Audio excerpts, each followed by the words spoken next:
नमस्कार मित्रों, स्वागत आप सभी का एक बार फिर से बैंको एकेडमी सीकर के इस ऑनलाइन डिजिटल प्लेटफॉर्म पर। मैं प्रवीण राठौड़ आप सभी का हार्दिक स्वागत करता हूं। मित्रों, आज एक बड़ा ही इम्पोर्टेंट टॉपिक आपके सामने लेकर आया हूं मित्रों, राजस्थान के प्रमुख दुर्ग। ये बड़ा ही इम्पोर्टेंट टॉपिक है क्योंकि मित्रों सिर्फ दुर्गों से संबंधित नहीं, दुर्ग वाले टॉपिक में आपके इतिहास से संबंधित भी कई तथ्य यहाँ पर है सामने आएंगे, स्मारक भी सामने आएंगे, मंदिर भी सामने आएंगे, महल भी सामने आएंगे। तो इसलिए बड़ा ही इम्पोर्टेंट टॉपिक है। 6-7 क्लास जो भी होगी हमारी, उसमें हम प्रमुख दुर्ग ही पढ़ेंगे। ठीक है, तो चलिए मित्रों, आज हम इस टॉपिक की विधिवत स्टार्टिंग करते हैं। तो सभी मित्र सभी क्लास देखना, एक क्लास देखने से दुर्ग नहीं होगा, ध्यान रखना। जितने भी 6-7-8 क्लास जो भी हो आपकी दुर्गों की, सभी क्लास देखनी आपको। बड़ा ही इंपॉर्टेंट टॉपिक है। कोई भी एग्जाम हो मित्रों, आपको पता है आर्ट्स एंड कल्चर के 8 से 10 क्वेश्चन आते हैं। तो इन 8 से 10 आपके क्वेश्चन तो 8 से 10 आते हैं, लेकिन आपके टॉपिक राजस्थान पुलिस के यदि आप सिलेबस में देखोगे तो कम से कम 16 से 17 टॉपिक आपको कम से कम मिलेंगे। टॉपिक आपके 16 से 17 दे रखे हैं, क्वेश्चन मैक्सिमम 8 या 10 से आएंगे। तो आपको पता है एवरेज देखें तो 2 टॉपिक्स में से एक क्वेश्चन आना है। तो कौन से टॉपिकों में से क्वेश्चन आएंगे ये तो हम नहीं कह सकते, लेकिन हम इतना दावे के साथ कह सकते हैं कि इस टॉपिक से एक क्वेश्चन कन्फर्म आता है। चाहे इससे संबंधित कोई स्मारक पूछ ले, दुर्गों से संबंधित कोई भी विशेषता पूछ ले, कोई कथन पूछ ले, आपको एक क्वेश्चन है इस टॉपिक से आपको हर एग्जाम में देखने को मिलेगा।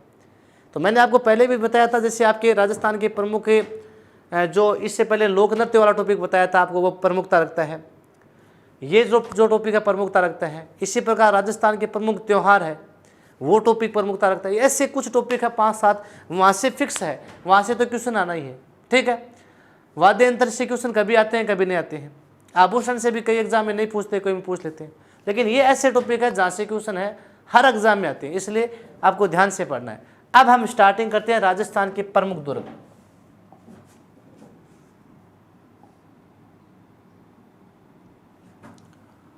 राजस्थान के प्रमुख दुर्ग।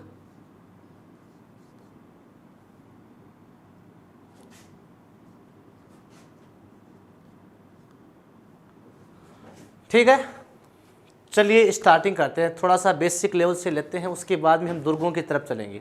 पहले हम थोड़ा सा कॉन्सेप्ट समझते हैं, उसके बाद में प्रमुख दुर्गों की तरफ बढ़ेंगे। देखिए मित्रों, दुर्गों की बात करें तो एक पुस्तक है वीर विनोद। वीर विनोद के रचयिता कौन थे? श्यामल दास, सबको पता है लगभग। और वीर विनोद पुस्तक में श्यामल दास ने लिखा है कि हमारे मेवाड़ रियासत में कुल है वो 84 दुर्ग थे। कितने थे? 84 दुर्ग। अकेली मेवाड़ रियासत में स्थित 84 दुर्गों में से 32 दुर्गों का निर्माण है महाराणा कुंभा ने करवाया था। इसलिए महाराणा कुंभा को राजस्थान की स्थापत्य कला का जनक कहते हैं, ये आपको ध्यान रखना है। अकेली मेवाड़ रियासत में 84 थे, ध्यान रखना। पूरे राजस्थान की बात की जाए कि पूरे राजस्थान में दुर्गों की संख्या लगभग 250 बताई जाती है, कि राजस्थान में लगभग 250 दुर्ग है। ठीक है, तो वीर विनोद किसने लिखी थी? श्यामल दास ने। वीर विनोद पुस्तक किसने लिखी थी? श्यामल दास। तो वीर विनोद पुस्तक के रचयिता श्यामल दास के अनुसार, वीर विनोद जो पुस्तक है किसने लिखी थी? श्यामल दास ने। तो वीर विनोद पुस्तक के रचयिता श्यामल दास के अनुसार, श्यामल दास के अनुसार मेवाड़ रियासत में स्थित, मेवाड़ रियासत में स्थित 84 में से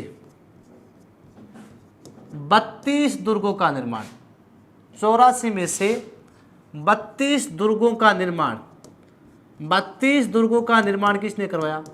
84 में से 32 दुर्गों का निर्माण मित्रों महाराणा कुंभा ने करवाया। किसने करवाया? महाराणा कुंभा, महाराणा कुंभा ने करवाया। इसलिए मित्रों इस महाराणा कुंभा को क्या कहते हैं? राजस्थान की स्थापत्य कला का जनक। क्या कहते हैं महाराणा कुंभा को? राजस्थान की स्थापत्य कला का जनक कहते हैं, ये ध्यान रखना। अच्छा क्वेश्चन है, राजस्थान की स्थापत्य कला का जनक किससे कहते हैं? महाराणा कुंभा को। क्यों कहते हैं? क्योंकि महाराणा कुंभा ने अकेले ने ही मेवाड़ में 84 में से 32 दुर्गों का निर्माण करवा दिया था, इसलिए इसको कहते हैं राजस्थान की स्थापत्य कला का जनक। अब देखिए मित्रों, दुर्गों का सबसे पहले उल्लेख दुर्गों का सबसे पहले उल्लेख कहां पर मिलता है? दुर्गों का सबसे पहले उल्लेख है मनुस्मृति में मिलता है। कहां पर मिलता है? मनुस्मृति में। दुर्गों का सबसे पहले उल्लेख पूछे तो कहां पर मिलता है? मनु के द्वारा रचित मनुस्मृति में सबसे पहले मिलता है। हालांकि जो कौटिल्य था, चाणक्य था, चाणक्य या कौटिल्य की बात है, इस चाणक्य ने लिखा था अर्थशास्त्र। क्या लिखा था? अर्थशास्त्र। इस अर्थशास्त्र में चाणक्य ने दुर्गों के 4 प्रकार बताए। दुर्गों के कितने प्रकार बताए? 4 प्रकार बताए। दुर्गों के कितने प्रकार बताए? 4। इन 4 प्रकारों में इसने कहा, एक तो जल दुर्ग, एक गिरि दुर्ग, एक वन दुर्ग, एक धान वन दुर्ग। ठीक है। चाणक्य या कौटिल्य जिसने अर्थशास्त्र की रचना की थी, अर्थशास्त्र की रचना किसने की थी? चाणक्य ने की थी। तो चाणक्य ने अर्थशास्त्र में दुर्गों के कितने प्रकार बताए हैं? 4 प्रकार के दुर्ग बताए हैं। कौन कौन से? एक तो जल दुर्ग जिसके चारों ओर जल फैला हो, गिरि दुर्ग जो किसी पहाड़ी पर बना हो, वन दुर्ग जिसके चारों तरफ वन फैला हो, धानवन दुर्ग ऐसा दुर्ग जो रेत के टिल्लों के बीच बना हो, जिसके चारों ओर रेत का समुद्र ही समुद्र हो, रेत ही रेत हो, वह धानवन दुर्ग। तो ये है किसके अनुसार? चाणक्य के अनुसार। तो इतना मैंने बताया, इतना आपको क्लियर हो गया होगा कि वीर विनोद पुस्तक के रचयिता श्यामलदास के अनुसार राजस्थान की स्थापत्य कला का जनक किसे कहते हैं? महाराणा कुंभा को। क्यों कहते हैं? क्योंकि कुंभा ने अकेले नहीं, मेवाड़ में 84 में से 32 दुर्गों का निर्माण तो अकेले ने करवा दिया था। दुर्गों का सबसे पहले उल्लेख आपसे पूछे कहां पर मिलता है? मनुस्मृति में। कहां पर मिलता है सबसे पहले उल्लेख? मनुस्मृति में मिलता है। चाणक्य ने क्या लिखा था? अर्थशास्त्र। और अर्थशास्त्र में चाणक्य ने दुर्गों के कितने प्रकार बताए मित्रों? 4 प्रकार के दुर्ग बताए। कौन कौन से? जल दुर्ग, गिरि दुर्ग, वन दुर्ग, धानवन दुर्ग। क्लियर हो गया? आगे बढ़े। अब चलिए देखिए, अब देखिए मित्रों, शुक्र नीति के अनुसार 9 प्रकार के दुर्ग माने गए। उन 9 प्रकार के दुर्गों को हम देखते हैं कौन कौन से टाइप है दुर्गों की।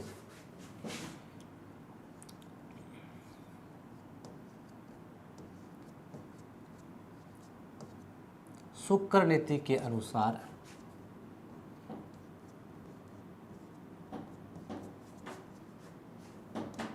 दुर्गों के कितने प्रकार हैं? 9 प्रकार के दुर्ग। शुक्र नीति में कितने प्रकार के दुर्ग बताए गए मित्रों? शुक्र नीति में 9 प्रकार के दुर्ग बताए गए।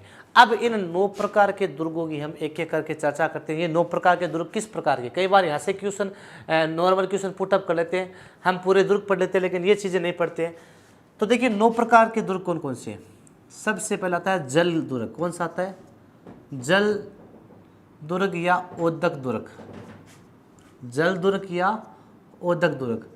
अब जल दुर्ग देते तो आप समझ जाते हो कि जल दुर्ग, हाँ गागरोन दुर्ग झालावाड़ है।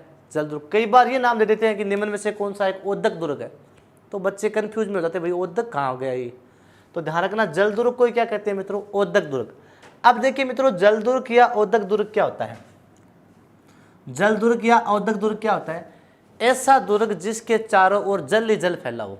ऐसा दुर्ग जिसके चारों ओर क्या फैला हो? जल फैला हो, उसको क्या कहते हैं? जल दुर्ग या ओदक दुर्ग कहते हैं। क्लियर? जैसे हम बात करें गागरोन दुर्ग, कौन सा है? गागरोन दुर्ग। ये एक कैसा दुर्ग है? जल दुर्ग है। कहां पर है गागरोन दुर्ग? झालावाड़ में। कहां पर है? झालावाड़ में। तो गागरोन दुर्ग झालावाड़ में, वो कैसा दुर्ग है?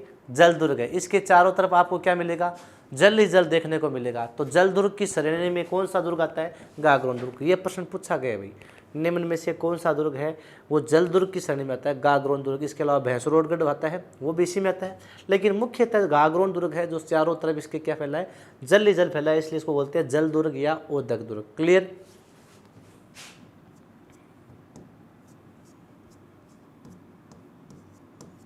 गिरि दुर्ग,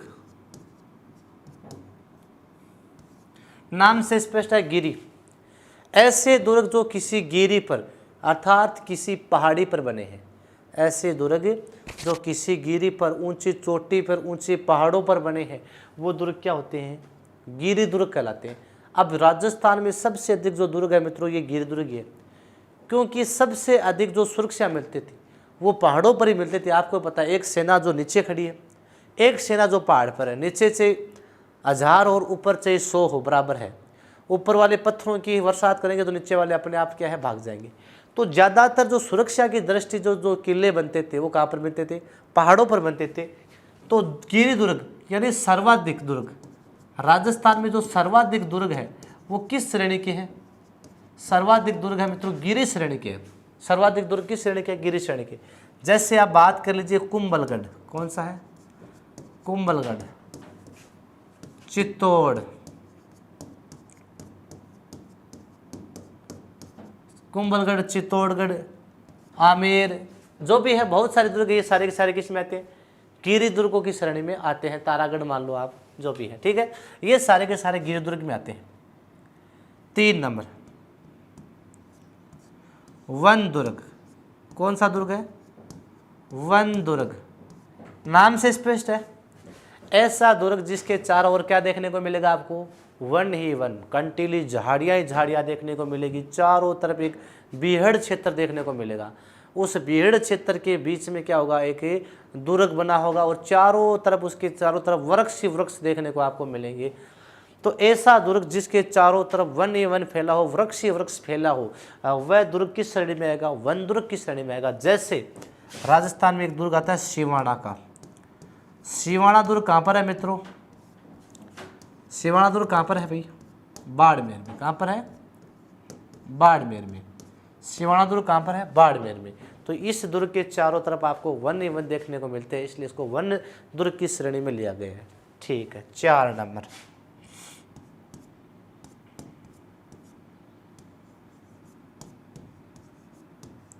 धानवन दुर्ग, कौन सा दुर्ग है, धानवन दुर्ग, ऐसा दुर्ग जिसके चारों तरफ मिट्टी ही मिट्टी फैली हो। क्या हो, मिट्टी ही मिट्टी, यानी उस दुर्ग में पहुंचने के पहले रेत के समंदर को पार करना पड़ेगा, रेत में चलना पड़ेगा, चारों तरफ मिट्टी के टीले ही टीले देखने को आपको मिलेंगे।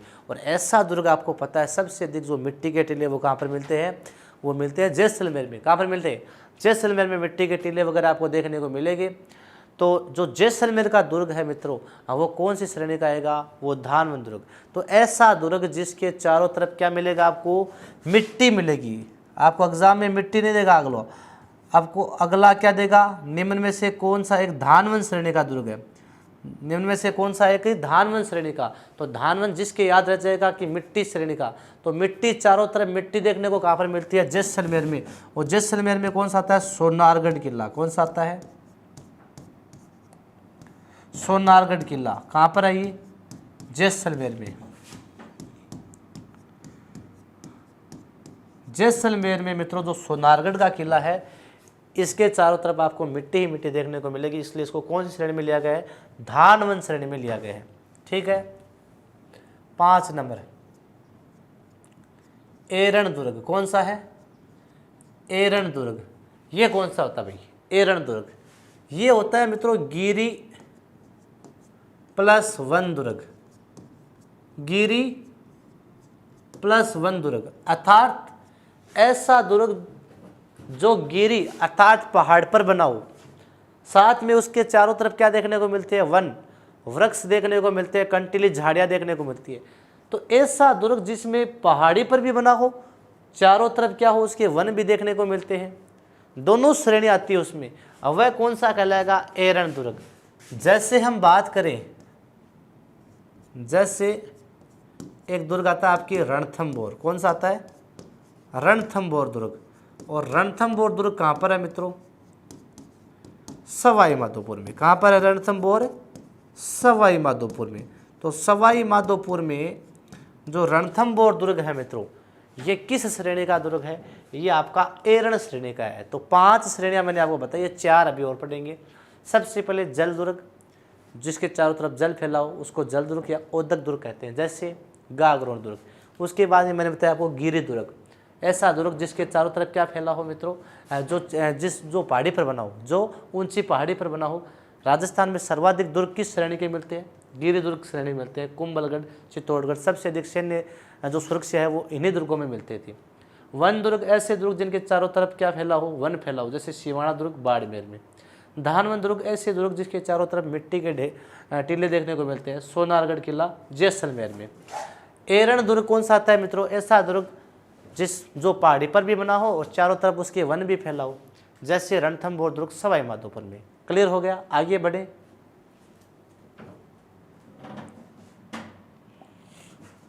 चलिए 5 श्रेणी हमने दुर्गों की पढ़ ली, छठा कौन सा आता है,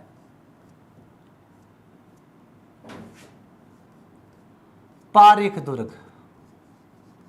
कौन सा है छठा, पारीख दुर्ग। ये कौन सा आता भाई, अब ऐसे प्रश्न आ जाए कई बार, निम्न में से कौन सा एक पारीख श्रेणी का दुर्ग है। तो पारीख दुर्ग कैसा होता है, ऐसा दुर्ग जिसके चारों ओर क्या हो मित्रों, गहरी खाई हो, क्या हो, गहरी खाई हो, उस गहरी खाई में किसी झील से पानी से भर दी जाती है उस खाई को। तो ऐसा दुर्ग जिसके चारों ओर क्या हो, कोई गहरी खाई हो, क्या हो, गहरी खाई हो, जिसको किसी झील या नदी के द्वारा पानी से भर दिया जाता है, उस दुर्ग की जो श्रेणी आएगी वो आएगी पारीख दुर्ग। कौन सा आएगा, पारीख दुर्ग, जिसके चारों ओर क्या हो मित्रों, गहरी खाई हो। ऐसा दुर्ग जिसके चारों तरफ गहरी खाई देखने को मिले उसको क्या कहते हैं, पारीख दुर्ग। और ऐसा दुर्ग राजस्थान का कौन सा है मित्रों, ऐसा दुर्ग आता है आपका लोहागढ़ दुर्ग। कौन सा दुर्ग आता है, लोहागढ़ दुर्ग। और ये लोहागढ़ दुर्ग कहाँ पर है मित्रों, ये आपका आता है भरतपुर में। कहाँ पर आता है, भरतपुर में। लोहागढ़ दुर्ग कहाँ पर है मित्रों, लोहागढ़ दुर्ग आता है आपका भरतपुर में। तो भरतपुर का जो लोहागढ़ दुर्ग है ये किस श्रेणी का, आपसे पूछे तो ये मित्रों पारीख श्रेणी का है। कौन सी श्रेणी का, ये पारीख श्रेणी का दुर्ग है लोहागढ़ दुर्ग भरतपुर का। इसके चारों तरफ आपको गहरी खाई देखने को मिलेगी, ठीक है। हाँ 7 नंबर पारिद, देखो नाम से स्पष्ट, देखो अलग अलग नाम है, ये ध्यान रखना। पारिद दुर्ग, ये क्या था, पारीख, ये पारिद, इतना ही फर्क है, ध्यान रखना। पारिद दुर्ग यानी ऐसा दुर्ग जिसके चारों ओर क्या हो, बड़ी बड़ी दीवार हो, है ना, बड़ी बड़ी दीवारें हो, और उस दुर्ग की रक्षा किसके द्वारा की जाती है, उन दीवारों के द्वारा की जाती है। वह दुर्ग कौन सा आएगा, पारिद दुर्ग। तो ऐसा दीवार जिसके ऐसा दुर्ग जिसके चारों तरफ बड़ी बड़ी क्या हो, बड़ी बड़ी दीवारें हों, बड़ी बड़ी दीवारों से उस दुर्ग की सुरक्षा की जाती है, वह दुर्ग कौन सा होता है, पारिद दुर्ग। जैसे एक दुर्ग आता है आपका कुंभलगढ़ दुर्ग। कौन सा आता है, कुंभलगढ़ दुर्ग। और कुंभलगढ़ दुर्ग है, इसके चारों ओर लगभग 36 किलोमीटर की एक जो दीवार बनी है, जिसको भारत की महान दीवार भी कहते हैं, चीन के बाद कहते हैं विश्व की सबसे बड़ी दीवार है।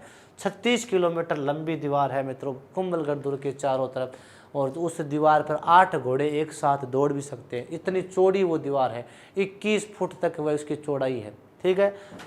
तो ये आपका होता है पारिद दुर्ग। ऐसा दुर्ग जिसकी चारों बड़ी बड़ी दीवारों से घिरा हो वह पारिद दुर्ग आता है। जैसे आपका आ गया कुंभलगढ़ दुर्ग, ठीक है। 7, 8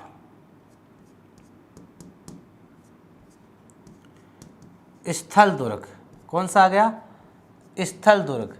तो स्थल दुर्ग में कौन सा आ जाएगा, ऐसा दुर्ग जो समतल भूमि पर बना हो। ऐसा दुर्ग जो समतल भूमि पर बना हो उसे स्थल दुर्ग कहते हैं। जैसे हम बात करें, जैसे नागौर दुर्ग मान लो, नागौर दुर्ग, ऐसा दुर्ग जो समतल भूमि पर बना हो वो किस श्रेणी में आता है, स्थल दुर्ग की श्रेणी में आता है।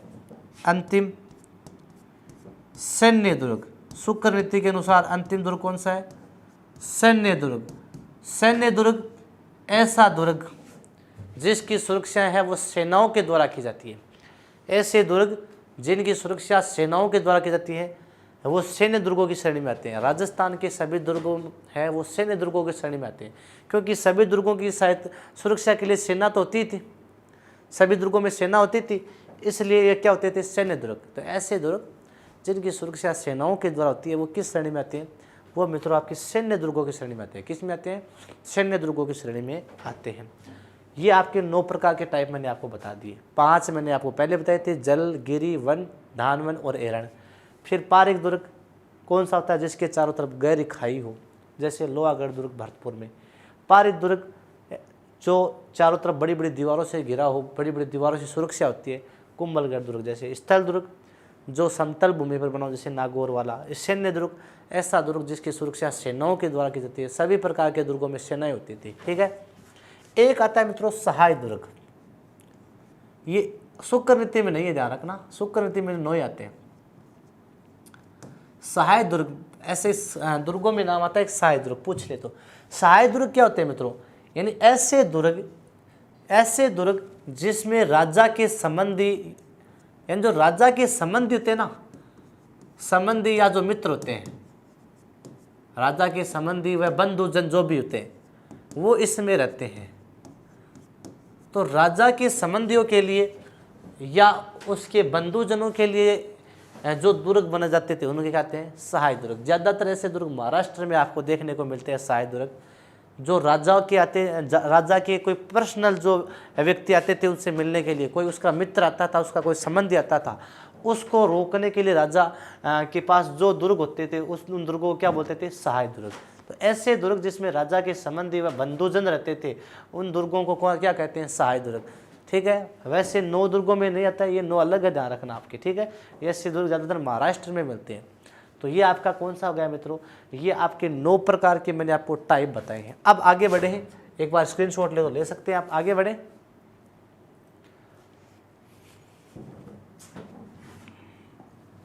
चलिए नेक्स्ट देखिए मित्रों। अब देखिए एक बार प्रश्न ये आ गया था कि राजस्थान के 6 ऐसे दुर्ग है मित्रों, जिन 6 दुर्गों को यूनेस्को ने विश्व धरोहर सूची में शामिल किया था जून 2013 में। निम्न में से किस दुर्ग को यूनेस्को ने अपनी विश्व धरोहर सूची में शामिल नहीं किया था? तो आपको 6 के 6 उन दुर्गों के नाम याद रखने हैं। तो देखिए मित्रों, यूनेस्को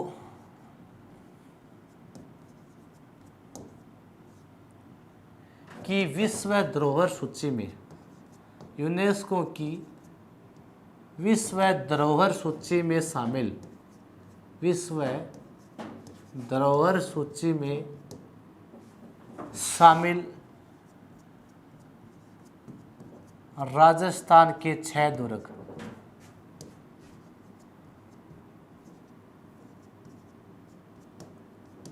यूनेस्को की विश्व धरोहर सूची में शामिल राजस्थान के 6 दुर्ग।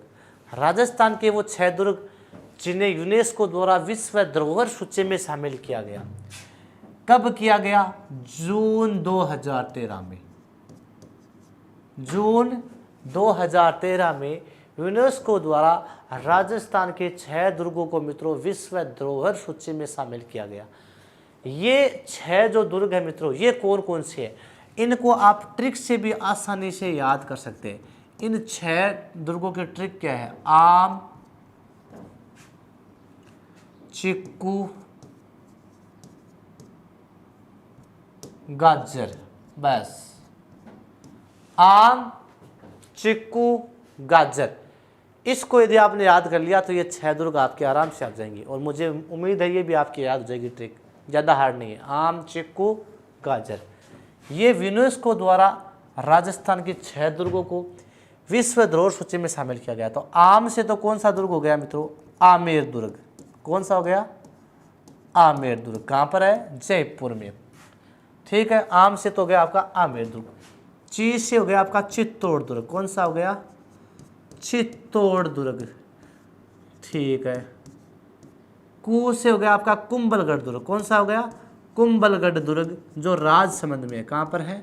राजसमंद में है कुंभलगढ़ दुर्ग, ठीक है। 3 हो गए।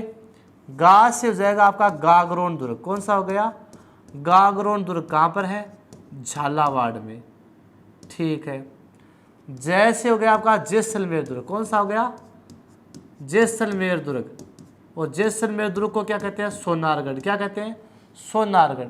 रै से हो जाएगा आपके रणथंभौर। क्या हो जाएगा? रणथंभौर, रणथंभौर दुर्ग। ये आपके 6 दुर्ग देखो, यूनेस्को की विश्व धरोहर सूची में शामिल राजस्थान के 6 दुर्ग कौन से? आम, चिक्कू, गाजर। आम से तो आमेर दुर्ग जयपुर वाला, ठीक है। ची से क्या लिखोगे आप? चित्तौड़ दुर्ग। कू से आप क्या लिखोगे? कुंभलगढ़ दुर्ग। गा से आप क्या लिखोगे, गागरोन दुर्ग झालावाड़। जैसे आप जैसलमेर दुर्ग जो सोनारगढ़ वाला है। रह से आप रणथंभौर दुर्ग कहाँ पर है, सवाई माधोपुर में। याद हो जाएगा, ठीक है। आगे बढ़े। अब देखिए मित्रों, दुर्ग से संबंधित 2-3 शब्दावली भी है। दुर्गों से संबंधित 2-3 शब्दावली है। देखो शब्दावली क्या है, एक तो शब्दावली में आती है पासिब, दुर्गों से संबंधित शब्दावली आती है कुछ। एक आता है देखो साबात, एक आती है ढेकुली। ये आपको ध्यान रखना, 3 शब्दावली है दुर्गों से संबंधित, पासिब, साबात और ढेकुली। मुख्य है। देखो पासिब क्या होता है, साबात क्या होता है। पासिब मित्रों, दुर्ग के बाहर एक ऊंचा चबूतरा बनाया जाता था ताकि उस चबूतरे पर चढ़कर है दुर्ग पर आक्रमण किया जा सके। कोई भी शत्रु सेना आती थी तो वह क्या करती थी, उस दुर्ग के बाहर क्या बनाती थी, एक चबूतरे का निर्माण करती थी और उस चबूतरे पर चढ़कर है दुर्ग पर क्या किया जाता था, आक्रमण किया जाता था। ठीक है, तो दुर्ग के बाहर स्थित चबूतरा, दुर्ग के बाहर स्थित चबूतरा जिस पर चढ़कर क्या होता था, दुर्ग पर आक्रमण किया जाता था। साबात, ये मित्रों दुर्ग में प्रवेश करने के लिए शत्रु सेना द्वारा तैयार किया गया एक चमड़े का रास्ता था और इस चमड़े के रास्ता से जो विदेशी आक्रांत आता था वह सफलतापूर्वक है वो दुर्ग में प्रवेश कर सकता था। तो दुर्ग में प्रवेश करने के लिए चमड़े से बना रास्ता, दुर्ग में प्रवेश के लिए चमड़े से बना रास्ता, चमड़े का रास्ता, यानी दुर्ग में प्रवेश करने के लिए चमड़े का जो रास्ता बनाया जाता था जिससे सफलतापूर्वक दुर्ग में प्रवेश किया जाता था, दुर्ग से जो है आक्रमण किया जाता था, उससे है इस चमड़े से बने रास्ते से आराम से है उस आक्रमण को है झेला जा सकता था। ढेकुली, ये प्रश्न पूछा जाता है। ये दो तो इम्पोर्टेंट है, ये इम्पोर्टेंट है, ये पूछा गया है। ढेकुली क्या है, ये एक पत्थर वर्षा यंत्र था मित्रों, पत्थर वर्षा यंत्र। यानी जब भी कोई किले पर आक्रमण करता था तो उस समय क्या है मित्रों, पत्थरों से वर्षा की जाती थी विदेशियों पर। जो भी बाहरी आक्रांत आते थे उन पर है पत्थरों से वर्षा की जाती थी। उस पत्थर वर्षा यंत्र को क्या कहते हैं, ढेकुली। और जो ढेकुली है मित्रों ये गागरोन दुर्ग में है। कहाँ पर है, गागरोन दुर्ग में आपको अभी भी देखने को मिलती है पत्थर वर्षा यंत्र। तो पासिब, दुर्ग के बाहर स्थित चबूतरा, ठीक है, जिस पर दुर्ग पर आक्रमण करते थे। साबात, दुर्ग में प्रवेश के लिए है एक चमड़े का रास्ता बनाया जाता था। ढेकुली एक पत्थर वर्षा यंत्र है मित्रों, जो कहाँ पर मिलता है, गागरोन दुर्ग झालावाड़ में देखने को मिलता है। ये अपना मित्रों बेसिक कॉन्सेप्ट है, यहाँ पर क्या होता है, तैयार होता है। अब हम मित्रों यहाँ पर लेते हैं राजस्थान के जो प्रमुख दुर्ग है, स्टार्टिंग करते हैं रणथंभौर दुर्ग से। तो चलते हैं रणथंभौर दुर्ग की तरफ।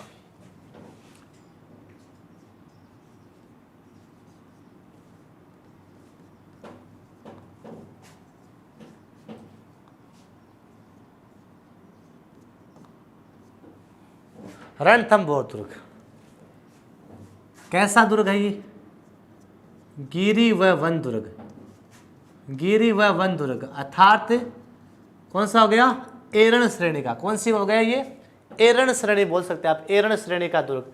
कहां पर है भाई ये रणथंभौर दुर्ग, सवाई माधोपुर में। कहां पर है, सवाई माधोपुर में है। कौन सा दुर्ग है, रणथंभौर दुर्ग। चलिए चर्चा करते हैं। पहले तो हम इसके उपनाम पढ़ते हैं, 2 उपनाम जो पूछे जाते हैं एग्जाम में। राजस्थान के किस दुर्ग को दुर्गाधिराज कहते हैं, इसका उपनाम क्या मिलता है, देखो दुर्गाधिराज, बहुत ऊंचाई पर बना है ये, दुर्गाधिराज। क्या कहते हैं इसको, दुर्गाधिराज किसे कहते हैं, रणथंभौर को। हमीर की आन बान शान का प्रतीक, ये भी पूछा गया है, किस दुर्ग को हमीर की आन बान शान का प्रतीक कहा गया है। किस दुर्ग को, हमीर देव चौहान था ना, तो उसकी आन बान शान का प्रतीक आगे है, वो भी आपका रणथंभौर दुर्ग है। तो रणथंभौर दुर्ग को दुर्गाधिराज हमीर की आन बान शान का प्रतीक भी क्या है मित्रों, कहा गया है। ये आपको ध्यान में रखना है। तो रणथंभौर दुर्ग जो गिरी व वन दुर्ग की श्रेणी में आता है, कहाँ पर है ये, सवाई माधोपुर में है। इसके उपनाम दो याद रखने, दुर्गाधिराज हमीर की आन बान शान का प्रतीक। अब देखिए मित्रों, इस रणथंभौर का जो वास्तविक नाम है, इस रणथंभौर का वास्तविक नाम क्या है, रणथंभौर का वास्तविक नाम है रंतैपुर। क्या है, रंतैपुर। रणथंभौर का वास्तविक नाम क्या है, रंतैपुर, अर्थात रण की घाटी में बसा नगर, रण की घाटी में बसा नगर। अब देखिए हम बात करें मित्रों इस रणथंभौर के निर्माण के बारे में, इस दुर्ग के निर्माण के बारे में बात करें कि इसका निर्माण किसने करवाया, तो अलग अलग इतिहासकार मित्रों अलग अलग इसके बारे में मत रखते हैं कि रणथंभौर दुर्ग का निर्माण किसने करवाया था। कुछ इतिहासकार तो कहते हैं कि मित्रों इसका निर्माण है कि महेश्वर का राजा था एक रंतिदेव। कौन था, महेश्वर का राजा था रंतिदेव। उस महेश्वर के राजा रंतिदेव ने करवाया। निर्माण के संदर्भ में कई इतिहासकार तो कहते हैं महेश्वर के राजा थे रंतिदेव, जिनका जो राज्य था चंबल नदी के आसपास 8वीं शताब्दी में।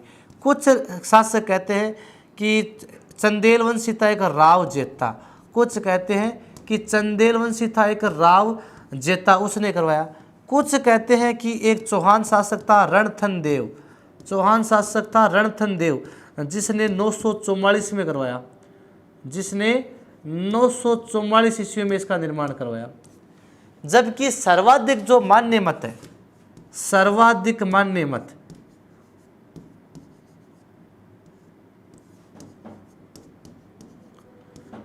सर्वाधिक मान्य मत कि सर्वाधिक मान्य मत कौन सा है जिसके अनुसार रणथंभौर दुर्ग का निर्माण करवाया था, कि सर्वाधिक मान्य मत यह मिलता है कि अजमेर का एक चौहान शासक था जयंत, अजमेर के चौहान शासक जयंत ने इसका निर्माण 8वीं शताब्दी में करवाया।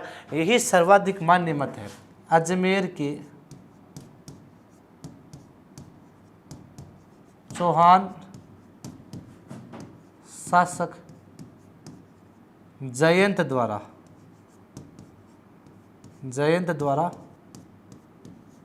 8वीं सदी में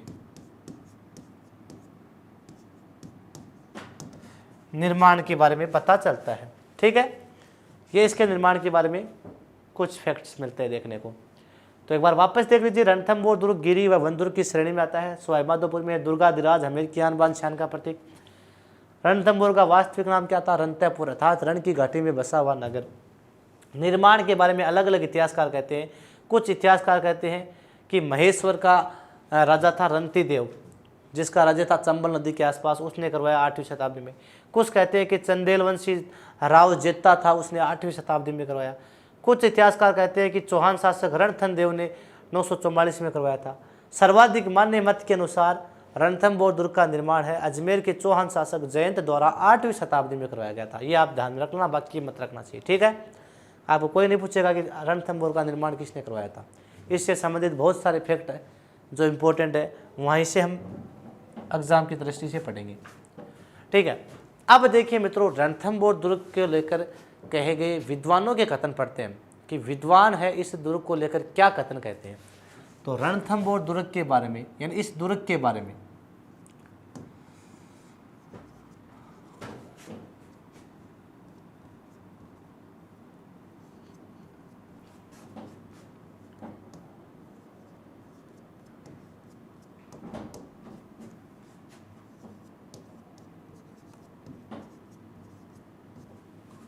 दुर्ग के बारे में विद्वानों के क्या कथन है भाई। इस दुर्ग के बारे में 2-3 विद्वानों के बारे के कथन आते हैं मित्रों, तो ये इंपॉर्टेंट है। किसी भी दुर्ग के बारे में कोई विद्वान कोई कथन कहकर जाता है तो एग्जाम में बहुत इंपॉर्टेंट बन जाता है। काफ़ी सारे एग्जामों में क्वेश्चन पूछा गया है कि किस दुर्ग के बारे में ऐसा कहा गया है कि इसका निर्माण देवताओं या परियों के द्वारा हुआ है। किस दुर्ग के बारे में कहा गया है कि इस दुर्ग में चढ़ने के लिए पत्थर की टांगें होनी चाहिए। किस दुर्ग के बारे में कहा गया है कि इस्लाम का गढ़, जो यहाँ पर इस्लाम का धर्म स्थापित हो गया है, इस्लाम जो धर्म विरोधी दरवाज़ा है, धर्म विरोधी दरवाज़ा टूट गया है। ये सारे के सारे जो कथन है ये इंपॉर्टेंट रखते हैं मित्रों। ठीक है, तो अब पढ़ रहे रणथंभौर दुर्ग, और रणथंभौर दुर्ग के बारे में विद्वानों ने क्या कहे। सबसे पहले G.H. ओझा, कौन है, GH ओझा, गौरी शंकर हीराचंद ओझा। कौन है? गौरी शंकर हीराचंद ओझा ने इस रणथंभौर दुर्ग के बारे में क्या कहा है? गौरी शंकर हीराचंद ओझा कहता है कि रणथंभौर दुर्ग है ये 7 अंडाकार पहाड़ियों से गिरा है। यह दुर्ग 7 अंडाकार पहाड़ियों से गिरा है जो इसकी प्राकृतिक दीवारों की तरह सुरक्षा करती है। तो GH ओझा ने कहा, क्या कहा है? यह दुर्ग 7 अंडाकार पहाड़ियों से गिरा है। यह दुर्ग 7 अंडाकार पहाड़ियों से गिरा है। यह दुर्ग 7 अंडाकार पहाड़ियों से गिरा है जो इसकी प्राकृतिक दीवारों की तरह सुरक्षा करती है। जो इसकी प्राकृतिक दीवारों की तरह सुरक्षा करती है।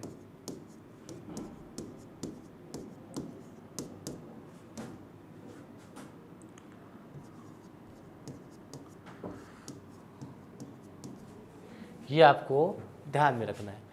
गौरी शंकर हीराचंद ओझा के अनुसार रणथंभौर दुर्ग के बारे में कहा गया कथन क्या है? यह दुर्ग 7 अंडाकार पहाड़ियों से गिरा है जो इसकी प्राकृतिक दीवारों की तरह क्या करती है? सुरक्षा। ये कथन किसने कहा? गौरी शंकर हीराचंद ओझा ने। जितने भी कथन है मित्रों ये आपको सारे के सारे याद करने हैं। और यदि रणथंभौर दुर्ग के बारे में कोई कथन पूछा गया है वो सबसे अधिक यही पूछा गया जो मैं अब लिखा रहा हूँ। अबुल फजल ने रणथंभौर दुर्ग के बारे में जो बात कही है ये सबसे अधिक, यदि इसके बारे में विद्वानों में पूछी गई तो सबसे अधिक ये पूछी गई है। क्या कहा इसने?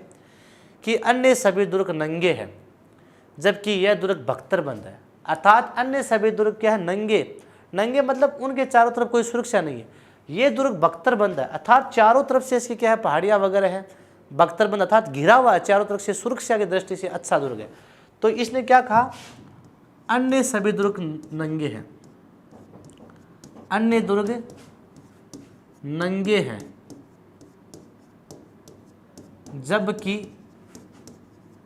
जबकि यह दुर्ग बख्तरबंद है। ये इंपॉर्टेंट है, ध्यान रखना भाई। अबुल फजल ने रणथंभौर दुर्ग के बारे में क्या कहा है? अन्य दुर्ग तो क्या है? नंगे, जबकि यह दुर्ग कैसा है? बख्तरबंद। एक देखो मित्रों, अलाउद्दीन खिलजी ने इस दुर्ग को जीता था और उस समय उसके साथ कौन आया था? अमीर खुसरो। हम आगे चर्चा करेंगे। अलाउद्दीन खिलजी ने जब 1301 में यहाँ पर इस दुर्ग पर विजय प्राप्त की थी और अलाउद्दीन खिलजी के साथ अमीर खुसरो आया था। इतिहास में हम पढ़ते हैं और पढ़ेंगे भी आगे। अमीर खुसरो आया था अलाउद्दीन खिलजी के साथ। अमीर खुसरो ने यहाँ पर 1301 में विजय प्राप्त की थी और अलाउद्दीन खिलजी ने 1301 में रणथंभौर दुर्ग को जीता था। उस समय अमीर खुसरो उसके साथ था और अमीर खुसरो ने क्या कथन कहा था दुर्ग के बारे में? कि आज कुफ्र का गढ़ इस्लाम का घर हो गया है। आज कुफ्र का गढ़ इस्लाम का घर हो गया, अर्थात धर्म विरोधी दरवाजा था हिंदू धर्म का, वह टूट गया और यहाँ पर किसका राज होगा? अब इस्लाम का राज होगा। आज इस दुर्ग के बारे में क्या कहा? आज कुफ्र का गढ़ इस्लाम का घर हो गया है।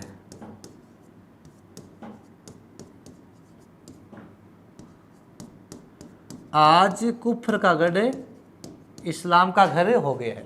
ये 3 विद्वानों के प्रमुख कथन याद रखने, ठीक है। गौरी शंकर हीराचंद ओझा क्या कहता है? यह दुर्ग 7 अंडाकार पहाड़ियों से घिरा है जो इसकी प्राकृतिक दीवारों की तरह सुरक्षा करती है। अबुल फजल क्या कहता है? अन्य दुर्ग नंगे जबकि ये क्या है? बख्तरबंद। अमीर खुसरो क्या कहते हैं? आज कुफ्र का गढ़ इस्लाम का घर हो गया है। क्लियर हो गया? आगे बढ़े। अब देखिए मित्रों, जो रणथंभौर है, इस रणथंभौर में चौहान वंश की नींव किसने डाली थी? रणथंभौर में चौहान वंश की नींव किसने डाली? रणथंभौर में चौहान वंश की नींव किसने डाली? 1194 में पृथ्वीराज तृतीय का पुत्र था गोविंदराज। कौन था? गोविंदराज ने, इसने डाली थी। रणथंभौर में चौहान वंश की नींव 1194 ईस्वी में किसने डाली थी? पृथ्वीराज तृतीय, जो पृथ्वीराज चौहान था ना अजमेर में, उसकी मृत्यु के साथ ही अजमेर में चौहान वंश की क्या हो गई थी, समाप्ति हो गई थी। और उसके पुत्र गोविंदराज ने रणथंभौर में आकर क्या है, चौहान वंश की नींव डाली। और यहीं पर इसी रणथंभौर पर मित्रों बात की जाए कि चौहान वंश का सबसे प्रतापी शासक, चौहान वंश का, इस चौहान वंश का सबसे प्रतापी शासक पूछ ले, वह इसी रणथंभौर में हुआ था। यानी कौन था वह, हमीरदेव चौहान।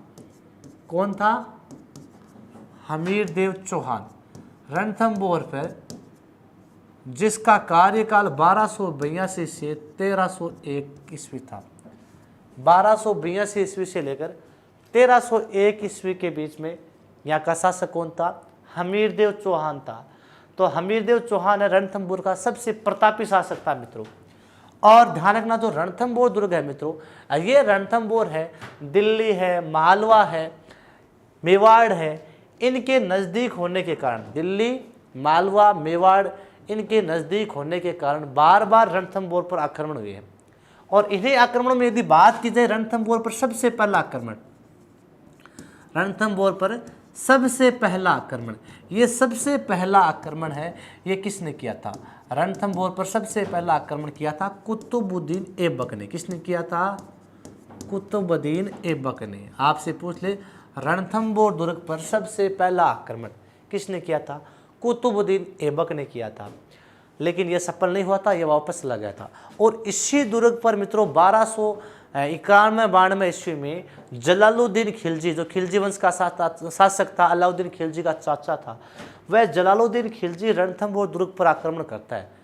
लेकिन दोनों ही बार क्या रहता है, वह असफल। 2 बार आक्रमण करता है 1291-92 में, लेकिन दोनों ही बार जलालुद्दीन खिलजी असफल रहता है।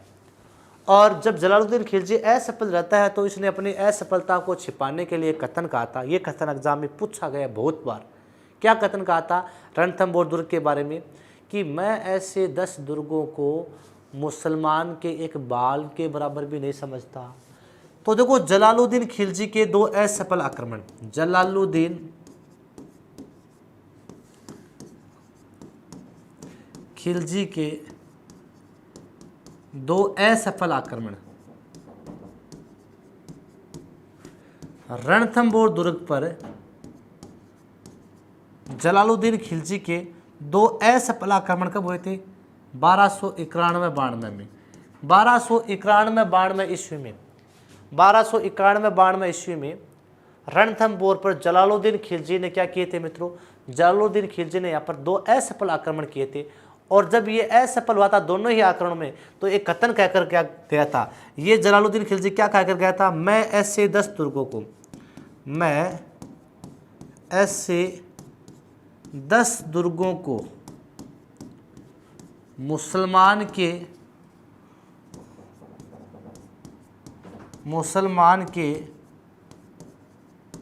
एक बाल के बराबर नहीं समझता।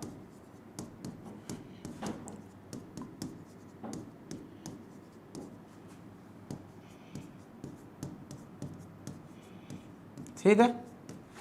तो 1291-92 में जलालुद्दीन खिलजी जब रणथंभौर दुर्ग को नहीं जीत पाता है, तो अपनी असफलता को छिपाने के लिए कथन कहता है, मैं ऐसे 10 दुर्गों को मुसलमान के एक बाल के बराबर भी नहीं समझता हूँ। ये प्रश्न ध्यान रखना, आया हुआ है मित्रों एग्जाम में। ठीक है। तो रणथंभौर में चौहान वंश की नींव किसने डाली थी, गोविंदराज ने।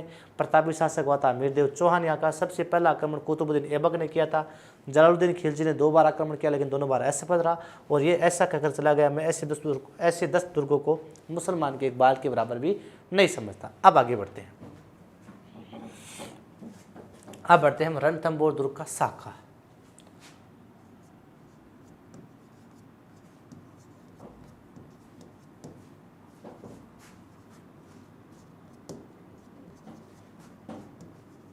रणथंभौर दुर्ग का शाखा 11 जुलाई 1301। रणथंभौर दुर्ग का शाखा कब हुआ, 11 जुलाई 1301 ईस्वी में रणथंभौर दुर्ग का शाखा हुआ था। ये राजस्थान का प्रथम शाखा था, राजस्थान का प्रथम शाखा, ये पूरे राजस्थान का प्रथम शाखा माना जाता है। देखिए मित्रों, 12 जुलाई 1301 में यहाँ पर रणथंभौर पर आक्रमण किया था। आक्रमण किसने किया था, रणथंभौर पर आक्रमण किया था जलालुद्दीन खिलजी का भतीजा था। कौन, अलाउद्दीन खिलजी। कौन था, अलाउद्दीन खिलजी। अलाउद्दीन खिलजी ने क्या किया था? आक्रमण किया था रणथंभौर पर। क्यों किया था आक्रमण? अलाउद्दीन खिलजी का रणथंभौर पर आक्रमण करने का कारण क्या था भाई? कारण ये था कि इस यहाँ का जो शासक था, रणथंभौर का शासक था, वह शासक था इस समय हमीरदेव चौहान। कौन था? हमीरदेव चौहान। देखिए मित्रों, यहाँ पर हम कल्चर पढ़ रहे हैं, इसलिए मैं आपको इतिहास में ज़्यादा डीपली नहीं ले जाना चाहूँगा, क्योंकि आप जब इतिहास पढ़ोगे राजस्थान का, चाहे पटवार पढ़ो, पुलिस पढ़ो, रेड पढ़ो, सब में हमीरदेव चौहान तो लगभग में आता है, तो वहाँ पर हम डीपली पढ़ते हैं इतिहास में। फिर भी मैं मुख्य कारण बताता हूँ कि हमीरदेव चौहान पर या रणथंभौर पर आक्रमण करने के अलाउद्दीन खिलजी के एक कारण नहीं थे, कई कारण थे। उनमें से देखिए, जैसे एक तो अलाउद्दीन खिलजी की साम्राज्यवादी नीति थी, एक जलालुद्दीन खिलजी की हार का बदला लेना। एक प्रमुख कारण ये था कि अलाउद्दीन खिलजी का एक सेनापति था, मंगोल सेनापति था मीर मोहम्मद शाह, और एक था केबरू। ये दोनों हमीरदेव चौहान की शरण में आ गए थे। क्यों आ गए थे? कि अलाउद्दीन खिलजी का एक सेनापति था मीर मोहम्मद शाह। ये अलाउद्दीन खिलजी की एक मराठा बेगम थी चिमना। मराठा बेगम चिमना से प्रेम करता था। कौन? अलाउद्दीन का सेनापति था मोहम्मद शाह, मीर मोहम्मद शाह, जो मंगोल सेनापति था। और अलाउद्दीन को ये पता नहीं चलता, अलाउद्दीन को ये पता भी नहीं चला था कि मेरा सेनापति है वो मेरी ही बेगम चिमना के चिपका हुआ है। और जब अलाउद्दीन को ये पता चला कि मेरी चिमना किसी और के छिपी हुई है, अर्थात किसके छिपी हुई है? मीर मोहम्मद शाह के, तो अलाउद्दीन ने क्या किया कि इन दोनों को पकड़ो, अर्थात चिमना को और मोहम्मद शाह को पकड़ो और मेरे हवाले करो। और चिमना और मोहम्मद शाह कहाँ चले गई? चिमना और मोहम्मद शाह मित्रों इस हमीरदेव चौहान के पास चले गई, हमीरदेव चौहान की शरण में चले गए। कौन? चिमना और मीर मोहम्मद शाह। और हमीरदेव चौहान है मित्रों, ये अपने शरणागतों की रक्षा के लिए जाना जाता है। और इसके बारे में ये कथन भी कहा जाता है कि सिंह सुवन सतपुरुष वचन कदली फले एक बार, तिरिया तेल हमीर हट चढ़े न दूजी बार। सिंह सुवन सतपुरुष वचन कदली फले एक बार, तिरिया तेल हमीर हट चढ़े न दूजी बार। अर्थात शेरनी एक शेर के बच्चे को एक बार ही जन्म देती है। सतपुरुष वचन, सतपुरुष एक बार जो वचन कहते हैं उस पर अटल रहते हैं। कदली फले एक बार, केले में एक बार फल आता है।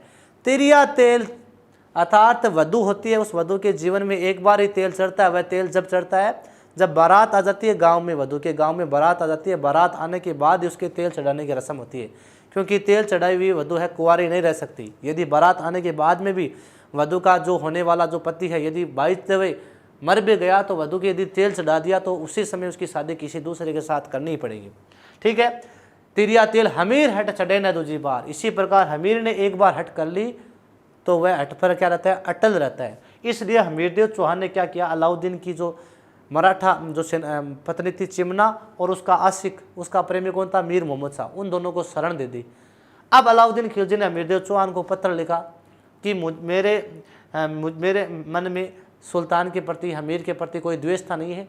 वह या तो शरणागतों को मार दे या शरणागतों को मेरे हस्तों कर दे, मुझे सौंप दे। हमीर ने कहा कि न तो मैं शरणागतों को मारूंगा, नहीं मैं तुझे सौंपूंगा। इस प्रकार अलाउद्दीन खिलजी हमीरदेव पर आक्रमण करता है। एक कारण यह बताया जाता है, एक कारण यह था कि जो मीर मोहम्मद शाह और केबरू थे उन्होंने गुजरात अभियान के दौरान अलाउद्दीन की सेना से विद्रोह कर लिया था। गुजरात अभियान में 1298 में गई थी गुजरात अभियान पर अलाउद्दीन की सेना। उस समय काफ़ी धन लूटा था और जब काफ़ी धन लूट कर वापस आ रही थी अलाउद्दीन की सेना, तो उस समय उसके दो सैनिक थे, एक तो थे सेनापति था उल्लुग खां और एक नुसरत खां, ये दो प्रमुख सेनापति थे। उनसे मीर मोहम्मद शाह का और केबरू का विवाद हो गया लुटे हुए धन को लेकर। मीर मोहम्मद शाह और केबरू ने कहा कि लुटा हुआ जो धन है उसका 5वां हिस्सा हमें चाहिए, लेकिन उन्होंने क्या है धन को देने से मना कर दिया। तो उन दोनों ने उनके विरुद्ध विद्रोह कर दिया और विद्रोह करके हमीर की शरण में आ गई। लेकिन ज़्यादातर मान्यता मत ये देते हैं कि जो मराठा बेगम चिमना और मीर मोहम्मद शाह का जो प्रेम प्रसंग था, ये ज़्यादातर मान्यता इसमें देखने को मिलती है। और एक अलाउद्दीन की साम्राज्यवादी नीति, अर्थात अपने साम्राज्य का विस्तार करने के लिए ये किस पर आक्रमण करता है? यहाँ पर आक्रमण करता है रणथंभौर पर। अब 11 जुलाई 1301 को आक्रमण करता है मित्रों कौन? अलाउद्दीन खिलजी। यहाँ पर अलाउद्दीन खिलजी दुर्ग को नहीं जीत पाता है, लेकिन हमीर के दो सैनिक थे रणमल और रत्तीपाल। रणमल और रत्तीपाल, ये रणमल और रत्तीपाल मित्रों विश्वासघात कर लेते हैं। रणमल और रत्तीपाल क्या कर लेते हैं? हमीर के साथ विश्वासघात कर लेते हैं और अलाउद्दीन खिलजी को सीढ़ियों के सहारे, रस्सियों के सहारे, कैसे जैसे उसकी सेना को है दुर्ग के अंदर प्रवेश दे देते हैं। और फिर है मित्रों यहाँ पर हमीर के साथ लड़ने के अलावा कोई चारा नहीं था। और यहाँ पर हमीर और इसके नेतृत्व में जो रानी थी उसकी रंगा देवी, ये दोनों हैं। हमीर यहाँ पर लड़ता हुआ क्या करता है, केसरिया करता है। उसकी रानी कौन थी, रंगा देवी। रंगा देवी यहाँ पर जोहर करती है। और उसकी पुत्री थी एक पद्मा। पद्मा ने यहाँ पर मित्रों है पद्मा या देवल देवी की बात है, उसने मित्रों है तालाब में, जो पद्मला तालाब था उस तालाब में कूद कर है जल जोर किया था। ये राजस्थान का प्रथम साका था। साका मैंने आपको बता दिया, जिस युद्ध में केसरिया और जौहर दोनों होता है उसमें उसे क्या कहते हैं, साका कहते हैं। तो यहाँ पर शासक था हमीरदेव चौहान। और इस समय हमीरदेव चौहान ने क्या किया था, केसरिया किया था। हमीरदेव चौहान ने क्या किया, केसरिया किया। और इसी के समय जो जौहर किया था, वह जौहर किसने किया था, जौहर किया था हमीर की रानी थी रंगा देवी। हमीर की रानी कौन थी, रंगा देवी। और जो जलजोर किया था, वह जलजोर किया था हमीर की पुत्री थी। जलजोर थी हमीर की पुत्री। पुत्री कौन थी, देवल दे। देवल दे या पद्मला भी बोलते हैं, पद्मा भी बोलते हैं इसको। देवल दे या पद्मा जो हमीर की पुत्री थी, इसने क्या किया था, जलजोर किया था। ये राजस्थान का प्रथम साका, राजस्थान का प्रथम साका, राजस्थान का प्रथम केसरिया, राजस्थान का प्रथम केसरिया, प्रथम जौहर, प्रथम जल जोहर, ये किस दुर्ग में हुआ, ये रणथंभौर दुर्ग में हुआ था। आक्रमणकारी कौन था, अलाउद्दीन खिलजी था। रणथंभौर दुर्ग का प्रथम साका 11 जुलाई 1301 को ये राजस्थान का प्रथम साका हुआ था मित्रों, ये आपको ध्यान में रखना है। अब रणथंभौर दुर्ग जीत लिया, लेकिन रणथंभौर दुर्ग को जीतने से पहले इस अलाउद्दीन खिलजी को रणथंभौर दुर्ग की एक कुंजी है, इस कुंजी को जीतना अनिवार्य था। और वह कुंजी थी श्रीपंत या जाहिन का दुर्ग। तो इस श्रीपंत या जाहिन के दुर्ग को जीता। तो आपसे पूछ ले रणथंभौर दुर्ग की कुंजी, इस दुर्ग की कुंजी, रणथंभौर दुर्ग की कुंजी किसे कहते हैं, श्रीपंत या जाहिन के दुर्ग को। श्रीपंत या जाहिन के दुर्ग को रणथंभौर दुर्ग की कुंजी कहते हैं। कहाँ पर है ये श्रीपंत या जाहिन दुर्ग, ये एक क्षण गांव है। क्षण गांव कहाँ पर पड़ता है, क्षण गांव सवाई माधोपुर में। क्षण गांव सवाई माधोपुर, क्षण गांव सवाई माधोपुर में पड़ता है, ध्यान रखना। कौन सा, श्रीपंत या जाहिन का दुर्ग। और रणथंभौर जो दुर्ग है मित्रों, इस रणथंभौर दुर्ग को जीतने के पश्चात इस अलाउद्दीन खिलजी ने किसको सौंपा, अलाउद्दीन खिलजी ने रणथंभौर दुर्ग को जीतने के पश्चात सौंपा उल्लुग खां को। किसको सौंपा था, उल्लुग खां, इसका सेनापति था मित्रों उल्लुग खां। और ध्यान रखना मित्रों, रणथंभौर दुर्ग को जीतने के समय जब अलाउद्दीन ने यहाँ पर आक्रमण किया तो इसके दो सेनापति थे, एक तो उल्लुग खां और दूसरा सेनापति कौन था जो मारा गया। ये प्रश्न पूछा गया है कि रणथंभौर अभियान पर ये हिस्ट्री की दृष्टि से इंपॉर्टेंट है, हम आर्ट्स एंड कल्चर में पढ़ रहे हैं। अभी ये साका तो मैंने बता रहा हूँ आपको कि रणथंभौर अभियान के दौरान अलाउद्दीन खिलजी का कौन सा सेनापति मारा गया था, वह था नुसरत खां। कौन गया था, नुसरत खां। ये नुसरत खां मारा गया, नुसरत खां मारा गया। अलाउद्दीन खिलजी का कौन सा सेनापति मारा गया, नुसरत खां मारा गया। ये आपको ध्यान में रखना। ये राजस्थान का प्रथम साका था। एक बार वापस देख लीजिए, 11 जुलाई 1301 को राजस्थान का प्रथम साका किस दुर्ग में हुआ, रणथंभौर दुर्ग में। आक्रमणकारी कौन था, अलाउद्दीन खिलजी। का शासक था हमीरदेव चौहान। इस समय अलाउद्दीन की जो मराठा बेगम चिमना और मीर मोहम्मद शाह को शरण दी थी, उसके बदले में अलाउद्दीन ने यहाँ पर आक्रमण किया। तो हमीर के सैनिक थे, दो प्रमुख सेनापति थे रणमल और रत्तीपाल। उनके विश्वासघात के कारण यहाँ पर है हमीरदेव युद्ध करता है। युद्ध के समय है मित्रों यहाँ पर हमीरदेव केसरिया करता है, लड़ता हुआ मारा जाता है। उसकी पत्नी जौहर करती है रंगा देवी। जल जोर उसकी पुत्री थी पद्मा या देवल देव, जिसने पद्मला तालाब में कूद कर क्या कर ली थी, आत्महत्या कर ली थी। ये राजस्थान का प्रथम साका था, ये राजस्थान का प्रथम केसरिया था, राजस्थान का प्रथम जौहर था। ठीक है, प्रथम जल जोहर था, वो किस दुर्ग में हुआ था, ये प्रथम केसरिया जल जोहर सारे हैं रणथंभौर दुर्ग में हुए थे। रणथंभौर दुर्ग को जीतने के लिए पहले किस दुर्ग को जीतना पड़ता है, श्रीपंत या जाहिन दुर्ग को। श्रीपंत या जाहिन दुर्ग क्या है मित्रों, रणथंभौर दुर्ग की कुंजी। तो रणथंभौर दुर्ग की कुंजी किसे कहते हैं, श्रीपंत या जाहिन दुर्ग। ये श्रीपंत या जाहिन का दुर्ग कहाँ पर है, क्षण गांव सवाई माधोपुर में। रणथंभौर दुर्ग को जीतने के पश्चात अलाउद्दीन खिलजी ने किसको सौंपा, उल्लुग खां को। किसको सौंपा, उल्लुग खां। रणथंभौर अभियान के दौरान ये दो सेनापति थे, उल्लुग खां और नुसरत खां। इनमें से कौन सा मारा गया, नुसरत खां मित्रों इस अभियान के दौरान मारा गया था। ये मित्रों हमने पढ़ा है रणथंभौर दुर्ग का साका। अब देखिए मित्रों, रणथंभौर दुर्ग है, इस रणथंभौर दुर्ग के जो दर्शनीय स्थल है, ये दर्शनीय स्थल कौन कौन से हैं वो हम इस क्लास में नहीं कर पाएंगे, क्योंकि अभी टाइम आपका हो गया है, लगभग 1 घंटे के लगभग टाइम हो गया है। तो हम जो नेक्स्ट क्लास होगी उसमें हम पढ़ेंगे रणथंभौर दुर्ग के जो प्रमुख जो दर्शनीय स्थल है वो पढ़ेंगे, और उसके बाद में हम हमारा जो नेक्स्ट जो आएगा दुर्ग वो आएगा आपका चित्तौड़गढ़ दुर्ग, वो भी हम नेक्स्ट क्लास में पढ़ेंगे। धन्यवाद मित्रों।